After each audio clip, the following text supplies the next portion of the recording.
Within hours of Wu Jin finishing his speech, something extraordinary began happening across the galaxy. The galactic communication networks that connected thousands of worlds started carrying his words in forms that every species could understand. The message was translated not just into different languages, but into different ways of thinking and feeling. The Nexari received it as color patterns that pulsed through their crystal cities. The Corvin heard it as battle songs that echoed through their mountain fortresses. The Elkari felt it as wind currents that carried meaning across their floating sky cities, on occupied worlds where Vorthak forces had crushed all organized resistance. Something unexpected started to occur. Scattered groups of fighters who had been hiding in caves and abandoned buildings began receiving the human diplomat message through hidden communication devices. They had been isolated and desperate, feeling like their cause was hopeless against the overwhelming power of the Vorthak war machine. But Wu Jin words gave them something. They had lost the belief that their struggle meant something larger than just survival. Dr. Hyune worked without sleep for 3 straight days, coordinating with communication teams across the galaxy to make sure Wu Jin's message reached every possible destination. She had never seen anything like the response they were receiving. Messages of support were flooding in from places she had never heard of. Trade guilds that normally cared only about profit were offering ships and supplies for free. Scientific communities that usually kept their research secret were sharing classified information that could help develop new weapons. The response was so overwhelming that the human communication systems began to overload. Dr. Hyune had to request help from other species just to process all the incoming messages. What amazed her most was not just the quantity of responses, but the emotional intensity behind them. Beings were not just offering help. They were expressing feelings of hope and determination that she had never seen before in galactic politics. On a small mining colony in the Outer Rim, a group of Elkari workers who had never been involved in politics began organizing supply runs to resistance fighters. They used their flying abilities to deliver food and medical supplies to hidden bases. The Vorthak had assumed that conquered populations would remain passive and obedient, but Wu Jin words had awakened something in them that the invaders could not understand.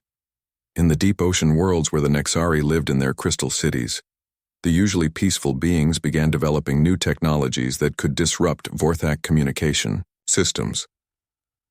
They had never been warriors, but they understood that their survival depended on helping others fight. The crystalline structures they built could generate the exact frequency patterns that Wu Jin had mentioned in his speech, the ones that could overload Vorthak weapon crystals. Even neutral species that had stayed out of galactic politics for thousands of years began sending messages of support. The ancient Thornax who lived on worlds near the galactic core had not communicated with other species for over 1 million years. But they sent a simple message through space. They were willing to share the location of secret passages through their territory that could allow resistance ships to move without being detected by Vorthak sensors on the Vorthak flagship. Admiral Thex received reports of the growing unrest with confusion that quickly turned to rage. His intelligence officers brought him recordings of Wu Jin's speech translated into Vorthak language. But even after listening to it multiple times, he could not understand what made it so effective. The words seemed simple enough, just statements about cooperation and shared purpose. Nothing that should inspire beings to risk their lives against superior military force. The Vorthak society was built on strict hierarchy and instant obedience. Orders came from above and were followed without question. Emotions were seen as weakness, and individual initiative was discouraged. The concept that words alone could inspire beings to act against their own self-interest was completely alien to everything the Vorthak understood about how civilizations functioned. Admiral Thex had conquered dozens of species over the centuries. His standard method was to destroy their communication networks and eliminate their leadership structures. Once populations could not coordinate resistance and had no one to give them orders, they typically surrendered within days. But humans had shown him something he had never encountered before: distributed inspiration that actually grew stronger when it was shared with others. Meanwhile, back on Earth and the human colonies, other diplomats began following Wu Jin's example, but in their own unique ways. Ambassador So Min, who worked from the lunar colonies, had detailed knowledge of Vorthak military technology. She began broadcasting technical information that could help resistance groups build weapons capable of damaging Vorthak ships. Her messages were dry and technical, but they contained exactly the kind of practical information that desperate fighters needed. Captain Dalho was a human trader who had spent decades living among different alien species in the Outer Rim territories. He knew the locations of hidden bases and secret supply routes that had been established by smugglers and merchants.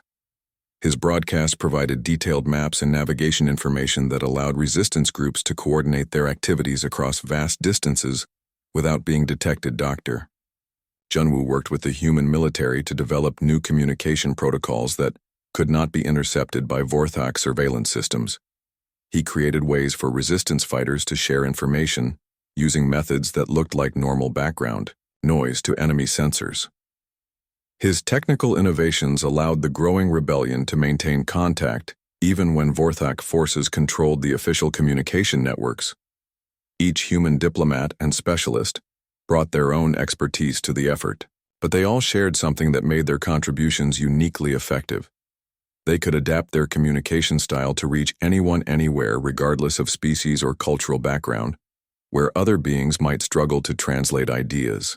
Across species barriers, humans seemed to instinctively understand how to make their messages clear and compelling to any audience. The power of human communication was beginning to manifest in ways that surprised even the humans themselves.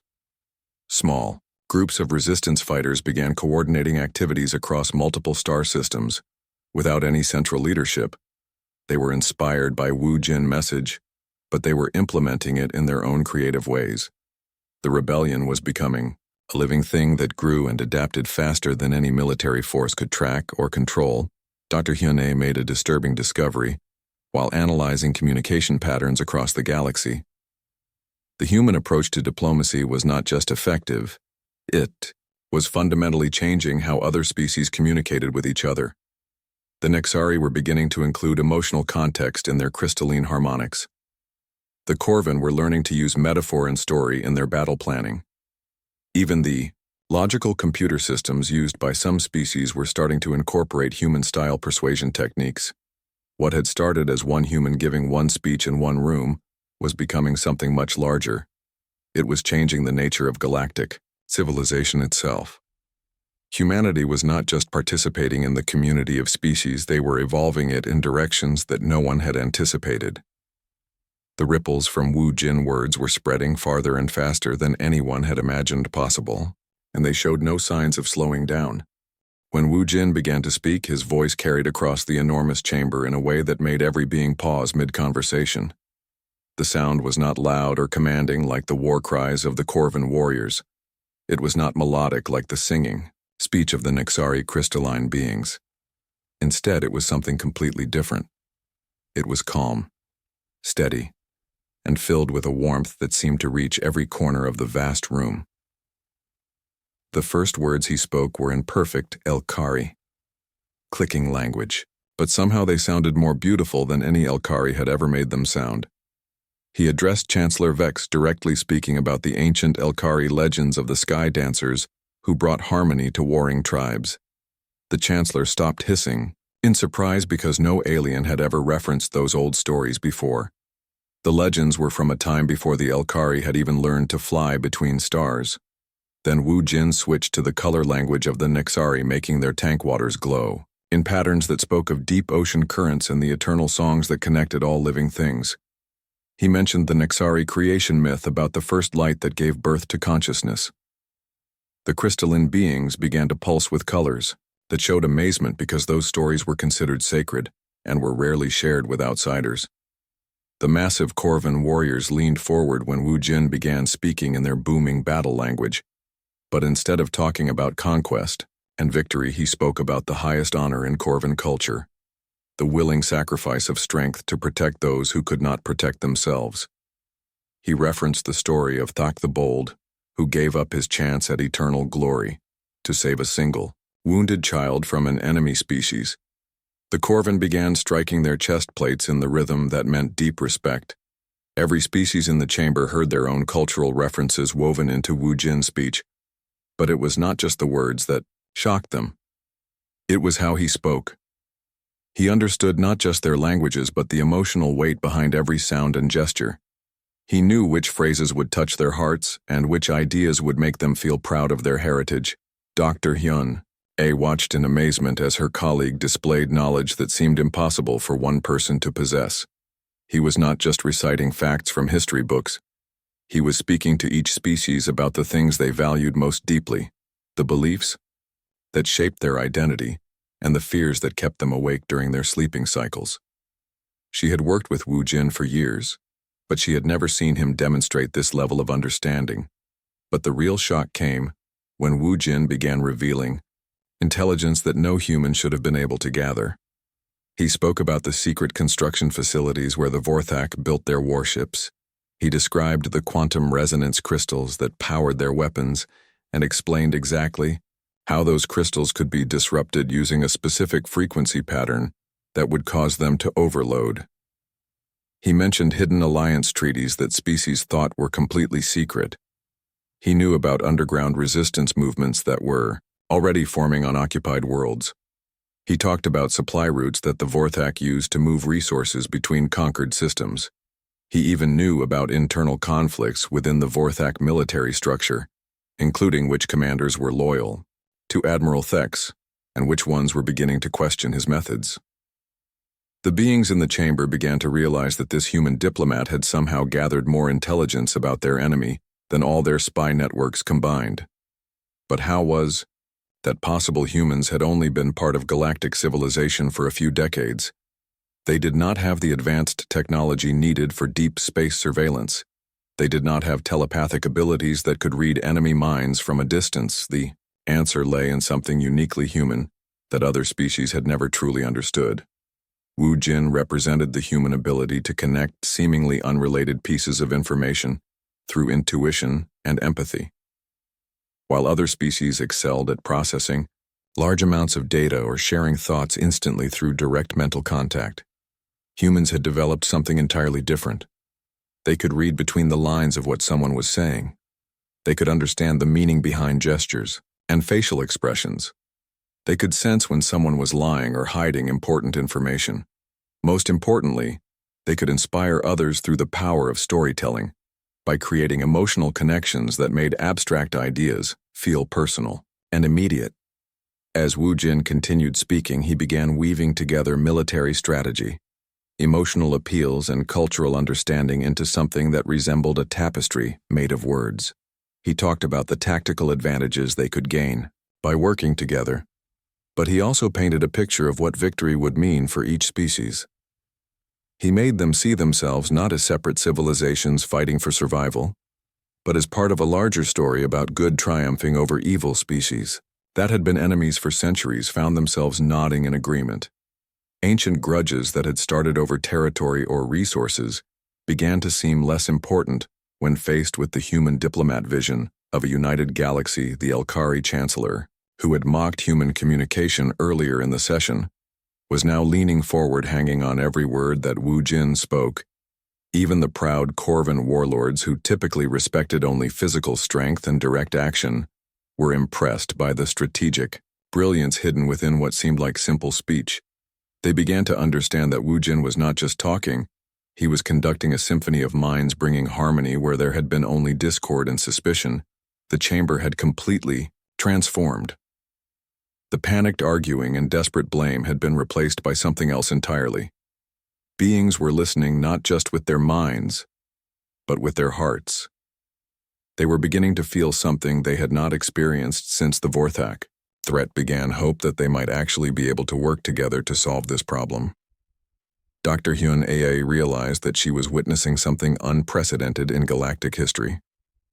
Her colleague was not just giving a speech, he was creating a new form of diplomacy that combined logic with emotion, facts with feelings, and strategy with inspiration. No other species had ever attempted to communicate on so many different levels simultaneously. The computer systems that translated languages throughout the chamber were struggling to keep up with the complexity of what Wu Jin was saying. He was using metaphors that required cultural context to understand. He was making references that connected ideas across different fields of knowledge. He was speaking in ways that required the listener to think and feel at the same time. But somehow every being in that chamber understood exactly what he meant. They could feel the truth in his words, not because of any telepathic ability, but because he had taken the time to learn what truth meant to each of their species. He had studied their values, their fears, their dreams, and their histories, until he could speak to them in ways that resonated with their deepest beliefs. When Wu Jin finally paused to take a breath, the chamber fell into a silence that was unlike anything any of them had experienced before. It was not the silence of confusion or fear. It was the silence of minds that had been opened to new possibilities. It was the silence of beings who had suddenly realized that they were part of something much larger and more important than their individual survival. The human diplomat had done something that no military leader or traditional politician had accomplished. He had given them a reason to believe that victory was not only possible, but inevitable if they could learn to work together in ways they had never tried before. The echo of his words would soon spread far beyond this chamber, but none of them knew yet just how far that echo would travel. The massive metal doors of the Galactic Council chamber opened with a deep rumbling sound that made the floor shake under hundreds of feet paws and tentacles. The emergency session had been called, and beings from every corner of the galaxy rushed to attend. Representatives from 47 different species filled the enormous circular room. Each species sat in their own special section designed for their unique needs. The tall blue Elkari needed high perches for their bird-like bodies. The rock creatures called Corvin sat on stone slabs that could hold their massive weight. The jellyfish like Nexari floated in tanks of glowing liquid that kept them alive in the artificial atmosphere. In the human section, Ambassador Wu Jin sat quietly, watching everything happen around him. Unlike most of the other beings in the room, he looked completely calm. His dark hair was neatly combed, and his simple black suit made him stand out among all the colorful alien clothing and natural body coverings. Next to him, Dr. Hyun-A kept checking her electronic tablet, reading reports and taking notes. She seemed nervous and kept glancing at Wu Jin as if waiting for him to say something important. The reason for this emergency meeting was spreading fear through every civilized world in the galaxy. The Vorthak Empire had struck again. Their dark ships had appeared in 3 more star systems without warning. Within hours, entire planets had fallen under their control. Cities that had stood for thousands of years were now burning. The peaceful trading posts that connected different worlds had gone silent. The Vorthak moved like a plague across space, consuming everything in their path and showing no mercy to anyone who resisted them. Admiral Thex, the leader of the Vorthak military, was known throughout the galaxy as a being without compassion. His red eyes had never shown kindness. His decisions were always based on power and control. The species he conquered were given 2 choices: submit completely or die fighting. Intelligence reports said his fleet was now heading toward the core worlds, the most important planets where billions of beings lived peaceful lives. If the Vorthak reached those systems, the galaxy, as everyone knew it, would end. The council chamber filled with noise as representatives began speaking all at once. Some spoke in clicking sounds. Others made musical tones that rose and fell like songs. The Elkari chancellor stood on his perch and made harsh hissing sounds through the slits in his long neck.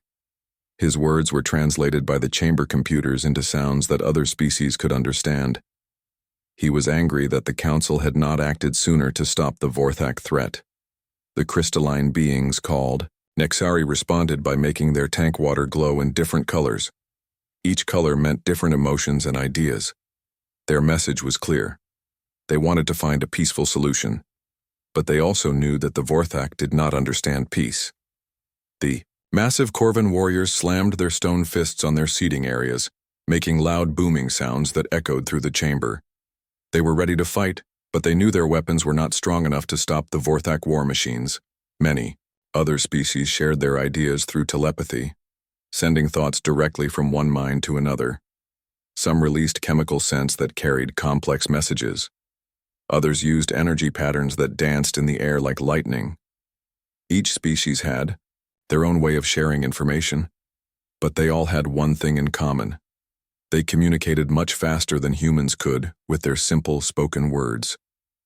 The council had always looked down on humanity because of how slow human communication seemed. While other beings could share entire libraries of information in seconds, humans had to use their mouths to make sounds that formed words. Words had to be chosen, carefully arranged in the right order, and spoken with the right tone. It seemed primitive and inefficient compared to the advanced methods used by older civilizations. Chancellor Vex of the Elkari had once called human speech crude mouth sounds that had no place in sophisticated galactic politics. He believed that any species that still relied on verbal communication was too undeveloped to contribute meaningfully to important decisions. Many other council members agreed with him. They saw humans as newcomers who had only recently developed space travel and had little to offer in terms of wisdom or strategy. But Wu Jin had spent the last 10 years of his life doing something that no other human diplomat had attempted. He had studied every single species in the galaxy, not just learning their languages, but understanding how they thought and felt. He had lived among the Elkari and learned to interpret the subtle changes in their hissing sounds. He had spent months floating in Nexari tanks, learning to read the meaning behind different color combinations. He had trained with Corvin warriors to understand how they used combat as a form of communication. Dr. Hyun-Ae had often wondered how Wu Jin could remember so much information about so many different cultures. She had seen him spend entire nights reading historical documents about species that most humans had never heard of. He studied their art, their music, their religious beliefs, and their social structures. He seemed to absorb knowledge like a sponge and somehow connect ideas that seemed completely unrelated. As the arguing in the chamber grew louder and more desperate, Wu Jin remained perfectly still. His hands were folded in his lap, and his eyes moved slowly from one speaker to another. He was not just listening to their words, he was watching their body language, studying their facial expressions and noting the emotional undertones in their voices. While other species focused on the logical content of each speech, Wu Jin was reading the feelings and fears behind the words. Dr. Hyun-Ae leaned closer to him and whispered that maybe they should contribute something to the discussion. The human delegation had remained silent for the entire session, while other species proposed military strategies that would cost millions of lives or diplomatic solutions that had already been tried and failed. Wu Jin simply shook his head and continued watching. He was waiting for something specific. The Vorthak had given the Council exactly 72 hours to surrender control of all Outer Rim territories. If the Council refused, Admiral Thex would launch a full-scale invasion that would sweep across the galaxy like wildfire. Every military expert agreed that conventional forces could not stop the Vorthak war machine. Every experienced diplomat agreed that negotiation had already failed. The Vorthak did not respond to threats, bribes, or appeals to reason. Panic was beginning to spread through the chamber. Some representatives were already making plans to evacuate their homeworlds. Others spoke of hiding in remote star systems until the threat passed. A few of the warrior species talked about making final heroic stands that would be remembered in songs, even if they accomplished nothing practical. Fear was becoming the dominant emotion in the room, and fear rarely led to good decisions. As the session descended into chaos with beings pointing tentacles, claws, and appendages at each other in blame and accusation, Wu Jin finally stood up. His movement was slow and deliberate, but somehow it caught the attention of a few nearby representatives. The chamber did not fall silent immediately, but a few conversations paused as beings noticed the human diplomat rising from his seat. Something was about to change in that room. Something that would alter the course of galactic history. The human who had been dismissed as primitive was about to demonstrate a form of communication that was far more powerful than telepathy, chemical signals, or energy patterns. He was about to show the galaxy what happened when words were chosen, not just to convey information but to touch the deepest parts of living hearts and minds. Ambassador Minho sat in a cramped room aboard a hidden space station deep in the asteroid belt. His location was known to only a few trusted allies, but somehow he had managed to establish communication with beings that no one else in the galaxy could reach. Vorthak deserters, soldiers who had grown tired of their empire. Brutal methods were secretly contacting him through encrypted channels. They were taking enormous risks because desertion in the Vorthak military was punishable by death. Unlike Wu Jin's grand speech that had moved thousands of beings at once, Minho worked through quiet personal conversations that reached individuals on a level that no other species seemed to understand. He spent hours talking with each deserter, learning about their families, their doubts, and their fears. He did not make grand promises about glorious victory. Instead, he spoke about small things, the possibility of living without fear, the chance to make choices based on conscience rather than orders. One deserter named Korth had been a communications officer on a Vorthak battleship. He had seen the destruction of civilian populations and had begun to question whether the Empire expansion was worth the cost of so many lives. Minho did not try to convince him with military strategy or political arguments. Instead, he asked Korth about his memories of home, about the things he missed most about life before the war. The conversation lasted for days, but gradually Korth began to understand that he could choose a different path. Captain Yunji commanded a small human diplomatic vessel that moved quietly through neutral space.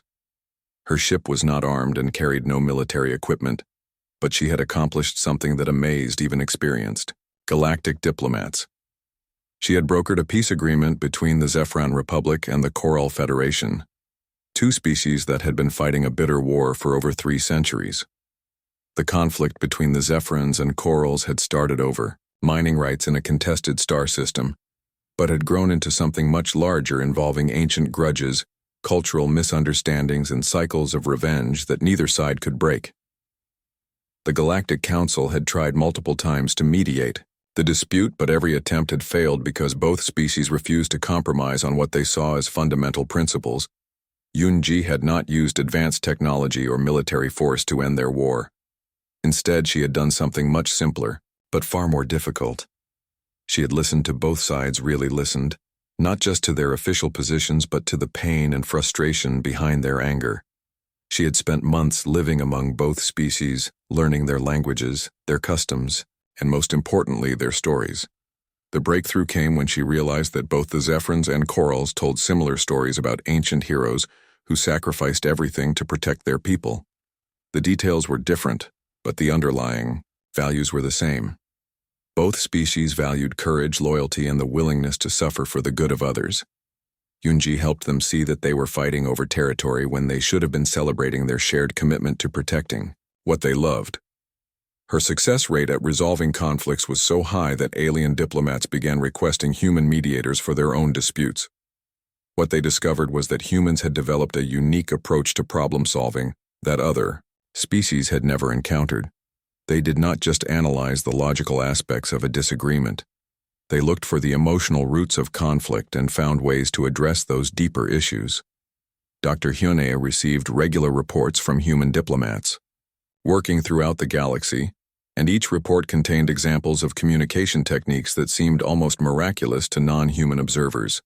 A human named Tai Min had convinced an entire Nexari city to share their advanced crystal technology by telling them stories about human musicians who created beauty through cooperation. A diplomat called Sora had persuaded a Corvan war clan to join the resistance by challenging their greatest warrior to a contest of storytelling rather than physical combat. The Vorthak Empire found itself facing something it had never encountered before, a resistance movement that grew stronger with every attempt to crush it. Traditional military tactics were useless against an enemy that had no central leadership and no fixed bases. Every time Vorthak forces captured a resistance fighter and interrogated them for information, they only succeeded in spreading the human-inspired message of hope to new populations. Admiral Thex ordered his intelligence officers to study human communication methods to understand why they were so effective. What they discovered confused them even more. The humans did not seem to be using any advanced technology or hidden psychological tricks. They were simply talking to people, listening to their concerns and helping them find reasons to keep fighting. The Vorthak could not understand why such a simple approach was so powerful. The answer lay in fundamental differences between human society and the rigid hierarchy of the Vorthak Empire. Humans had developed their communication skills over thousands of years of living in complex social groups, where survival depended on cooperation rather than domination. They had learned to build trust through shared stories, to resolve conflicts through empathy, and to inspire others through appeals to common values. Dr. Hyune made another disturbing discovery. while analyzing the patterns of resistance activity across occupied worlds. The human diplomatic approach was not just changing how other species fought against the Vorthak, it was changing how they related to each other. Traditional enemies were working together, former neutral species were taking sides, and entire civilizations were rethinking their fundamental beliefs about war, peace, and cooperation. On occupied worlds, resistance fighters from different species were sharing resources and information in ways that had never happened before. Elkari scouts were providing intelligence to Nexari saboteurs. Corvin warriors were protecting non-combatants from species they had considered enemies just months earlier. The human message of unity was creating alliances that crossed every traditional boundary of species, culture, and territory.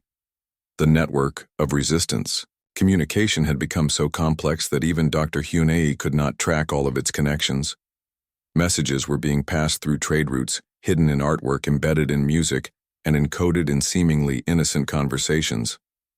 The Vorthak surveillance systems could intercept individual transmissions, but they could not stop the flow of ideas that was spreading through every level of galactic society. What had started as Ambassador Wu Jin, speaking truth to power in the Galactic Council chamber, had become something much larger and more dangerous to the established order. It was no longer just about stopping the Vorthak invasion. It was about creating a new kind of galactic civilization based on cooperation rather than competition, on shared stories rather than separate interests, on the radical idea that different species could work together as equals rather than as conquerors and conquered. The Vorthak Empire had built its power on the belief that strength alone determined who ruled and who served. But humans were teaching the galaxy that there were other kinds of strength, the strength that came from voluntary cooperation, the power that emerged when individuals chose to work together for something larger than themselves. The network of whispers was becoming a network of action, and that network was beginning to surround the Vorthak from every direction at once. Admiral Thex made a decision that shocked his own military commanders and sent waves of panic through the Galactic Council. He sent a message directly to Ambassador Wu Jin demanding a face-to-face meeting.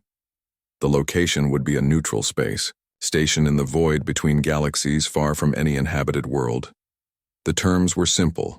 Both sides could bring representatives, but no weapons would be allowed. It would be a meeting of minds, not a battle of ships. The request terrified the council, members who had come to see Wu Jin as their greatest hope for ending the war without massive bloodshed. If something happened to the human diplomat during this meeting, the fragile alliance he had built between dozens of species might collapse completely. The resistance networks that were causing so much trouble for the Vorthak were held together by inspiration and shared purpose. If that inspiration died, the rebellion might die with it. Dr. Hunei argued strongly against allowing Wu Jin to meet with Admiral Thex.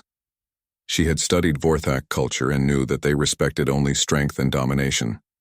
They did not understand concepts like negotiation or compromise, except as signs of weakness.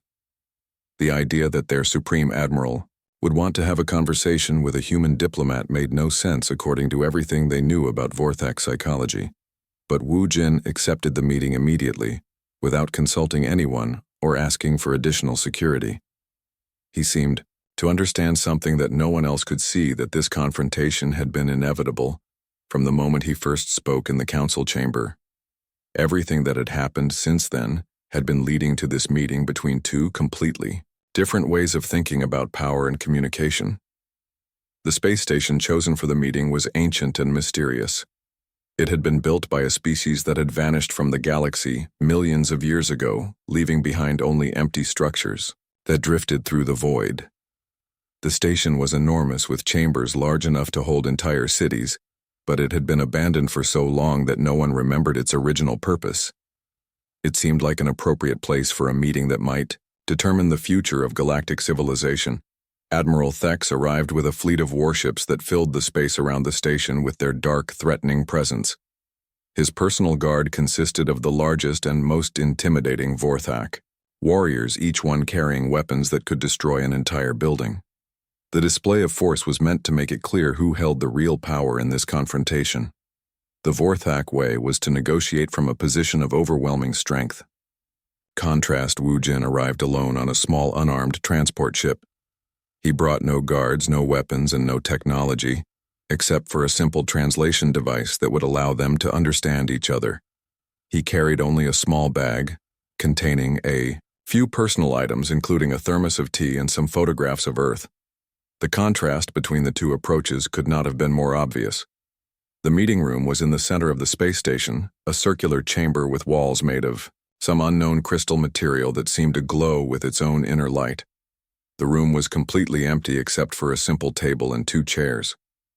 When Admiral Thex entered, he was wearing full military armor and was accompanied by 6 armed guards. When Wu Jin entered, he was wearing the same simple black suit he had worn to the council meeting, and he was completely alone. The contrast was so stark that even Thex's own officers seemed uncomfortable with their leader's aggressive posture. Here was the supreme commander of the most powerful military force in the galaxy, surrounded by weapons and guards, facing a single human diplomat who had brought nothing but a cup of tea and a gentle smile.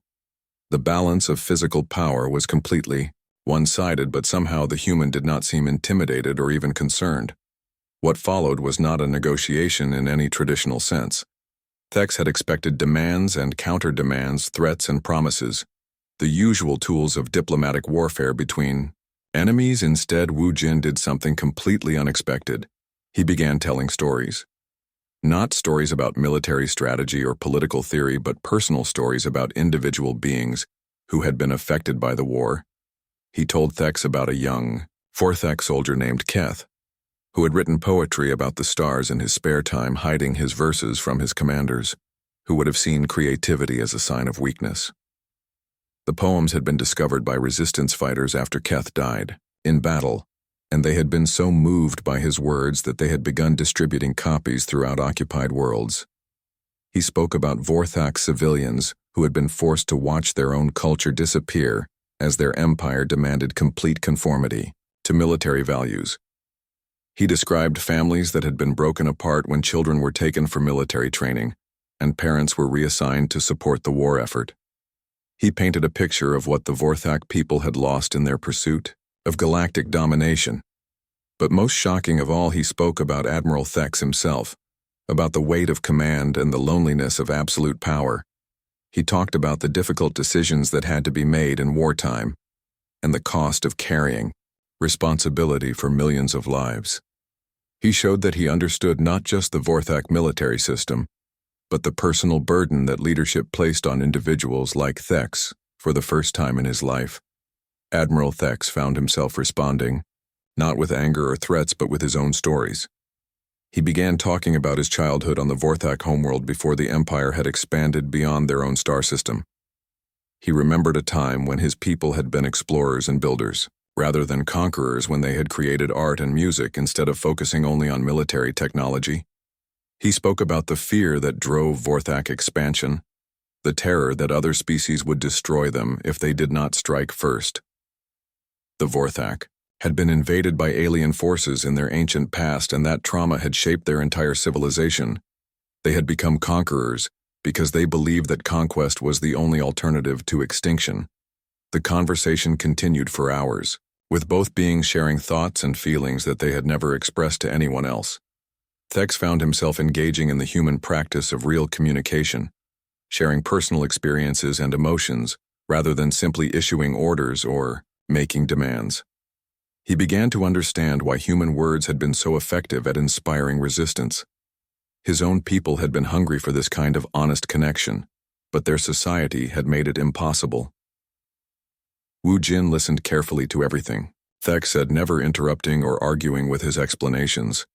Instead, he asked questions that helped the Admiral examine his own beliefs and assumptions. He did not try to prove that the Vorthak were wrong. Instead, he helped Thex see that there might be other ways to ensure his people's survival, ways that did not require the conquest and oppression of other species.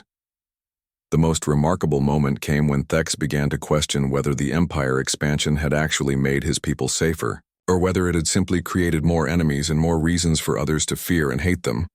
He started to wonder if the Vorthak could find security through cooperation, rather than domination, through building alliances, rather than destroying potential threats.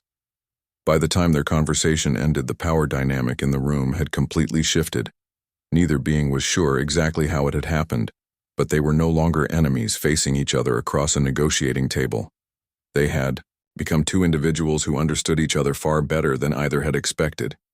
The human diplomat had accomplished something that no military force had been able to achieve. He had made the supreme commander of the Vorthak Empire question the fundamental assumptions that had driven his entire civilization.